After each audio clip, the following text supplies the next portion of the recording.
ప్రతి కథ ఏదో ఒక చిన్న ఆశతో మొదలవుతుంది.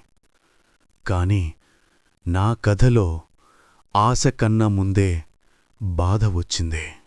ఈ లెటర్ నా జీవితాన్ని ఒక్క క్షణంలో తలకిందులు చేసింది.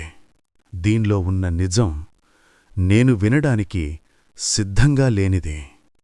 నేను ఎంతో ప్రేమించిన వ్యక్తిని ఒక్కసారిగా కోల్పోయాను. వాళ్లకు చెప్పాల్సిన మాటలు నా హృదయంలోనే మిగిలిపోయాయి.